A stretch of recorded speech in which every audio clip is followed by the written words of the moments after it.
안녕하세요, 일렉트로캠입니다. 오늘도 테슬라 관련 이야기를 해볼까 합니다. 오늘 테슬라 주식이 많이 내렸죠. 근데 좀 그 주식이 내린 이유가 참 이런 게 아직도 시장에 참 먹힌다라는 게 좀 신기한 편이고요. 다들 아시다시피 지금 NHTSA가 테슬라에 대한 조사, 그 영향이 좀 큰 것과 이제 어떤 시장 상황이 맞물려서 이렇게 좀 많이 하락을 했는데요. 저로서는 이런 것들이 잘 이해가 되지 않는 것은 그때도 얘기했지만 옛날부터 제가 계속 얘기했던 거죠. NHTSA는 때린데 또 때리고 계속 관리 감독을 합니다. 한번 리콜 때렸다고 그냥 끝난 기관이 아닙니다. 정말 괜히 저승사자라고 불리는 데가 아닙니다. 정말 수많은 리콜, 정말 수천 엄청 리콜을 많이 때리고요. 계속 관리 감독하는 것 중 하나인데, 물론 지금 현 상황에서 지금 FSD 베타 9.2가 이렇게 나오는 상황에서 그냥 원래 관리 감독하는 것도 있지만 약간의 메시지도 있는 거겠죠. 그러니까 조심하라는 의미인 거죠. NHTSA의 주요 목적은 이런 관리 감독이니까요. 뭐 그런 의미가 저는 좀 더 있다고 보지만, 이것 때문에 주식이 내린다. 다시 한번 참 그런 면들은 이미 과거에 계속 반복됐던 거고, 그리고 테슬라 차량은 다들 아시다시피 그렇게 사고가 많이 나지 않습니다. 이제 그마저도 이제 오토파일럿 영향이 있냐 없냐를 그냥 본다라는 건데, 이건 그냥 넘어가도 되지 않을까. 이건 정말 기사 짜맞추기와 기존의 어떤 그런 언론의 행태가 계속 보여지는 게 아닌가 싶습니다. 그리고 테슬라가 좀 그래도 한편으로는 좀 배워야 될 점이라고 해야 되나요? 예를 들면 기존의 오토메이커들의 이런 리콜입니다. 지금 테슬라가 조사받는 것 같고 지금 주식이 저렇게 내려간다 그러는데, 그냥 기사에 한번 리콜이라고 한번 쳐보십시오. 현대기아차의 그런 레치 리콜, 이번 주만 해도 수십만 대, 토탈 아마 100만 대 가까이는 될걸요? 저번에도 이건 제가 하도 지겹게 얘기해서. 근데 이런 오토메이커들이 어떤 그런 이런 것들을 하도 당하다 보니까 학습 효과가 생겨서 계속 어떤 네거티브한 어텐션을 피하기 위해서 전략적으로 한다라는 거죠. 최소한 공개를 안 하고 서로 눈치 보고. 근데 이 기사 이제 카인드라이버, 요즘 굉장히 그래도 중립적으로 쓰는 카인드라이버 기사들을 보면은 그나마 토요다가 좀 이런 눈치를 덜 보는 편이라는 이야기가 있습니다. 그러니까 토요다가 업계 1위다 보니까 그렇게 되는 것 같고요. 여튼 그러나 자동차 회사들은 이런 것들을 잘 조율해서 최소한의 임팩트를 떨어뜨리고 이렇게 대중의 관심을 안 받는다라는 거죠. 고작 테슬라는 저 조그만 거 가지고도 주식에 영향이 있네 마네 하는데, 내연기관 회사들은 그럼 주식이 오를 날이 없을 것 같은데, 이런 기사도 있어서 이제 가져와 봤고요. 세상의 때를 덜 탄 회사일 수도 있겠습니다. 이런 거에 미숙하다든지, 뭐 가격을 투명하게 공개한다라든지, 엔지니어 회사라는 측면에서 보면은 뭐 그런 면도 느낄 수 있겠네요. 하지만 그런 게 정말 주식에 영향이 있다라고 하면은 이런 면도 나중에는 배워볼 필요가 있지 않나. 그런 생각이 듭니다. 하여튼 이거는 제가 봤을 때도 과거에 누누이 얘기했듯이 결국 넘어갈 확률이 굉장히 높고요. 거기다 이제 주식적으로 부정적인 뉴스로는 마이클 버리, 저도 종종 얘기하는 또 이제 테슬라의 이제 풋옵션 13F에서 이제 공개된 건데, 이제 더 많은 금액을 하락에 이제 베팅했다라는 거죠. 그러나 13F에 공개된 자료는 완전히 풀리 공개된 자료가 아닙니다. 그러면 그거 무슨 의미가 있냐? 나중에 사고가 터졌을 때 고객들의 돈을, 이건 어쨌든 투자회사들이니까요, 뭐 횡령이라든지 자기 마음대로 할 수 있는 거 아닙니까? 그러니까 추후 문제가 생겼을 때 조사용으로 최후의 그런 방어막인 거지, 지금 당장에 어떤 포지션을 완벽히 공개하는 것도 아니고, 옵션 거래는 그거의 규모만 공개할 뿐, 이 사람이 진짜 숏을 했는지 뭐 정확히 아주 그런 것들은 아주 디테일한 것까지 그거는 알기가 어렵습니다. 대략적인 것만 참, 근데 뚝심 하나는 대단한 것 같습니다. 근데 정말로 만약에 풋옵션을 걸었다라면 그 프리미엄이 그렇게 크지 않을 테니까요. 이분이 그렇게 크게 손해보더라도 뭐 망할 것 같진 않고요. 그렇지만 그 의지와 어떤 메시지는 참 대단하다. 이것도 참 이렇게 정보가 요즘 범람하는데 뭔가 믿을만한 뉴스들은 참 적은 것 같습니다. 정보화 시대에 믿을만한 어떤 그러니까 소스? 그러니까 모든 것들을 좀 비판적으로 바라봐야 되고, 많은 사람들이 좀 이런 것들에 오히려 이렇게 좀 편한 세상이 아니라 공부를 더 하게 만드는 세상인 것 같습니다. 추가로 저도 아버지랑 이렇게 자주 페이스타임을 하는데 진짜 맨하탄 근처에서 퀸즈에서 5G가 풀로 박아 쓰는데도 끊기는, 생각보다 한국과 달리, 한국도 그러려나요? 생각보다 계속 얘기하는 거지만 이렇게 정말 첨단을 사는 세상에서 생각외로 기술적으로 또 어떻게 보면은 그렇게 또 진보하지는 않고 있다. 그러니까 오늘 결론이 될 수도 있겠습니다. 이렇게 추후에 그런 것도 또 얘기할 건데, 그런 게 오늘 영상을 관통하지 않을까라는 생각이 들고요. 그러니까 테슬라의 오늘 부정적 뉴스는 뭐 딱히 그렇게 중요하게 생각할 필요가 있나. 그리고 이제 AI 데이를 앞서서 구독자님께서 아주 좋은 댓글을 달아주셨는데, 제가 이 앙상블을, 이게 트레이닝, 이게 앙상블 포캐스팅도 있습니다. 그러니까 어떤 모델들을 섞어가지고 멀티 모델 프로덕션이라는 게 사실 이렇게 구글 스칼라에만 찾아봐도 되게 고전적이고 옛날부터 하던 거고 딥러닝에도 접목되고 어떤 여러 모델들의 장단점을 추합해서 최고의 옵티마이즈 돼서 예측하는 모델을 만든다라는 겁니다. 그러니까 그 본연의 의미는 바뀌진 않는 것 같습니다. 일기예보에도 쓰이고요. 근데 이름이 비슷해서 좋은 의견 너무 감사드립니다. 그렇죠. 트레이닝 하고 난 모델을 이제 섞는 건데, 요 부분도 사실 솔직히 말씀드리면 보통 딥러닝을 하게 되면 이제 멀티모델 프로딕션 같은 걸 쓰고, 이런 것들은 어느 정도는 좀 약간 뉘앙스가, 어제 일론 머스크가 로컬 맥시멈도 얘기했듯이 약간은 한계에 온 거 아닌가, 이것도 좀 벽에 부닥치는 게 아닌가라는 생각이 더 명확히 오늘 좀 생각이 드는 것 같고요. 그렇다고 해서 발전 안 하고 있냐? 그건 아닙니다.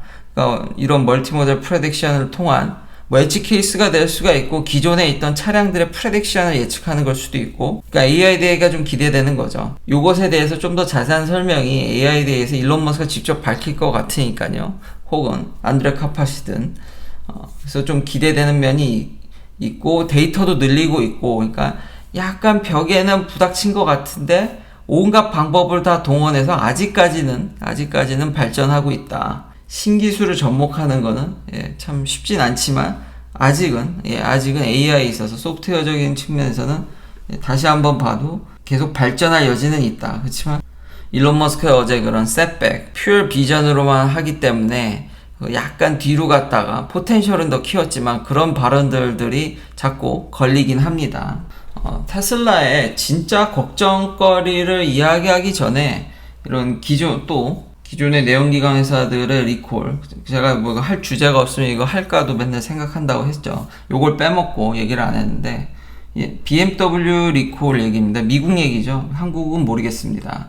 최신 모델만 보더라도 2020년, 2021년 모델이죠. 벌써 뭐 나온 지 얼마 안 된 차가 브레이크에 문제가 생겨서, 물론 소프트웨어적인 문제지만 테슬라라면 이걸 OTA로 해결할 텐데 이제 딜러십으로 오라라든지 이런 것들은 참 테슬라의 어떤 진짜 걱정거리, 어떻게 보면 지금이 기회일 수도 있는 건데, 미리 오늘의 그런 결론을 다시 한번 얘기를 해보면, 제가 진짜 테슬라에 대한 걱정은 어떤 분이 좀 저의 어떤 예측이라든지 이런 것들에 대해서도 의견을 주셔서, 저는 지금쯤이면은 테슬라의 배터리가 4680 배터리죠. 저는 이게 진짜 걱정거리라고 생각합니다. 그러니까 오늘 앞선 주식이 뭐 내리고 무슨 NHTS의 조사고 뭐 이런저런 소식들, 그건 다 그냥 FUD고요.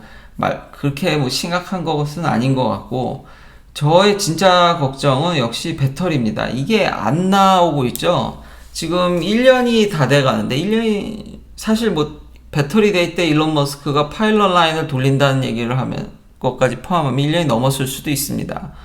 근데 이제 배터리가 안 나온다라는 게 참, 이 원통형 배터리고, 물론 사이즈를 키웠다지만 기존의 원통형 배터리인데도 참 이렇게 생산하기가 참 어렵다라는 게, 양산의 그런 길은 참 별거 아닌 것 같아도 정말 다시 한번 진짜 요만큼 찔끔이어도 생산하는 게 정말 어렵다라는 거를 다시 한번 이걸 실감하고요. 저는 지금쯤이면 솔직히 이 부분은 좀 틀린 면이 있죠. 저는 이게 양산이 지금쯤은 어느 정도 돌 줄 알았는데 아직도 얘기가 나오지 않고 있습니다. 그렇기 때문에 이런 테슬라의 언론의 집중 견제, 그리고 배터리가 지금 안 나온다라는 점, 이럴 때 아주 사실 내연기관 회사들은 테슬라를 쫓아올 절호의 찬스죠. 그러니까 저도 반만 틀렸다고 보는 게 이런 절호의 찬스에 전혀 전기차를 이렇게 열심히 내놓고 있지 않죠. 여전히 테슬라가 시장을 지배하고 있고 많은 작년에 비판적 댓글을 달아주신 분들 올해 그래서 그게 어떻게 됐습니까? 변한 게 뭐 있습니까? 여전히 테슬라는 훨씬 빨리 도망가고 있고 이 시장이 지배자입니다. 참 이 격차가 안 줄고 저 벌어진다라는 게 그리고 기존의 배터리 회사들도 계속 파이를 키워가기 위해서 엄청난 수익을 낼 것 같지만 사실 지금 현재 시장을 점령하는 그런 몸집 어떤 마켓쉐어를 키워가는 과정이지 그렇게 돈을 벌고 있진 않죠. 근데 반면에 테슬라는 돈을 많이 벌고 있습니다. 마진율이 높습니다. GM은 결국 그 볼트에 이제 배터리를 다 갈아주는 LG의 배터리를 지금 몇 개는 심각해서 좀 다 갈아주는 걸로 지금 이야기가 나오고 있거든요. 뭐 이런 문제들이라든지 쫓아갈 수 있는 절호의 찬스인데 여전히 자동차 회사들도 내연기관을 잘 열심히 대량 생산할 수 있는 거지 전기차에서는 문제가 한참 많습니다. 그러니까 변한 건 없고 격차가 야금야금 벌어진다라는 거죠. 참 그래서 신기한 상황인데 이렇듯 참 한치 앞을 못 보는 것 같습니다. 그래서 제가 생각하기에는 이제 4680이 만약에 그러니까 저의 진심된 걱정 주주이기도 하면서도 뭐 테슬라 팬이면서도 걱정하는 거는 진짜 배터리가 안 나오면 어떡하나. 테슬라는 이거에 대한 대비가 있나? 정말 4680에 모든 걸 걸고 정말 회사의 무운을 거기다 거는 건가? 그렇진 않을 거라고 봅니다. 리비안을 보면 지금 2170 지금 삼성이 지금 미국 내 일리노이라든지 지금 공장 얘기도 나오고 있고요. 지금 리비안은 삼성 SDI하고 서플라이 체인이 계약이 된 것으로 보이죠. 근데 2170을 씁니다. 실린더리컬. 그리고 이걸 가지고 리비안은 픽업 트럭을 만들려고 합니다. 곧 나온다고 하는데 이것도 나와봐야 알죠. 또 요즘 별다른 그렇게 업데이트가 없어서 여기도 조금 불안한데 워낙 다들 양산이 어렵다 보니까 여튼 그래도 2170으로 트럭을 만든다라는 거죠. 픽업 트럭으로. 그럼 사이버 트럭도 어떻게든 2170으로 할 수 있지 않을까. 그러니까 기존에 있는 배터리로 어떻게 할 수 있지 않을까. 그걸 백업 플랜으로 좀 연구를 하고 있지 않을까. 그런 것에 대해서 좀 궁금증이 생겼습니다. 하루빨리 리비안이 이제 시장에 나와서 그 반응들이나 이런 거를 봤을 때 테슬라한테 영향을 줄 것으로 보이기 때문에 앞선 그런 리콜도 보셨죠. 회사들끼리 눈치 본다고. 테슬라도 이런 면에 있어서는 견제가 있거나 이런 것들을 보면은 그에 맞게 대응을 하기 때문에 그래서 저는 리비안이 기대가 됩니다. 2170으로 만든 픽업 트럭은 어떨지, 전기 픽업 트럭은 어떨지 꽤 쓸만하다고 하면은 4680이 아니더라도 2170으로 어떻게 되지 않을까라는 또 생각이 들고요. 마지막으로 저만 그렇게 생각한 게 아니라 이제 블룸버그에서도 LFP 배터리에 대해서도 제가 좀 더 이제 긍정적으로 보고 앞선 미래의 그런 배터리는 그렇게 에너지 덴시티가 높고 첨단의 배터리가 아닐 수도 있다라는 거죠. 이 양산의 문제에 부닥쳐서 진짜 양산이라는 게 저도 계속 이 얘기를 지겹게 반복하네요. 일론 머스크랑 똑같이. 뭐 일론 머스크를 워낙 이렇게 따라가다 보니까 말도 요즘 세지고 얘기도 반복을 하는데 정말 옛날 배터리가 앞으로 미래 배터리가 될 수도 있지 않을까 라고 하면서 여기서 사실 제가 재밌었던 건 뭐냐면 중국 배터리를 보면 중국 시장은 다 저는 LFP 천지일 줄 알았거든요. 근데 여기서 보는 스태티스틱 통계 자료를 보면 검은색이 LFP고 파란색이 NCM입니다. 근데 생각외로 물론 비중이 검은색이 늘어나는 거는 이렇게 꽤 비중을 많이 차지해가는 건 쉽게 눈에 띄죠. 그러나 중국도 NMC를 많이 쓰더라고요.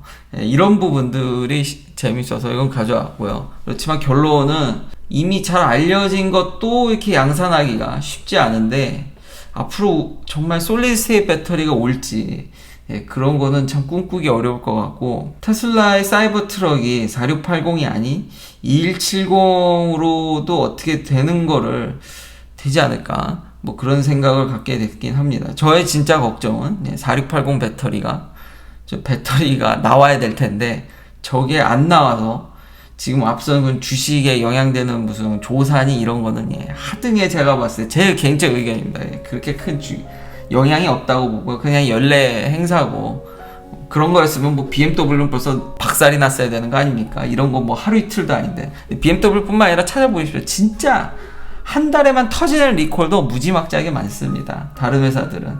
그렇지만 그 내연기관 회사들은 그걸 잘 이제 정치적인 거나 이런 걸로 잘 이제 커버 치는 방법이 있다라는 거죠. 저의 진짜 걱정은 배터리 양산입니다. 긴 영상 시청해주셔서 감사합니다. 내일도 테슬라 관련 이야기들로 찾아뵙겠습니다.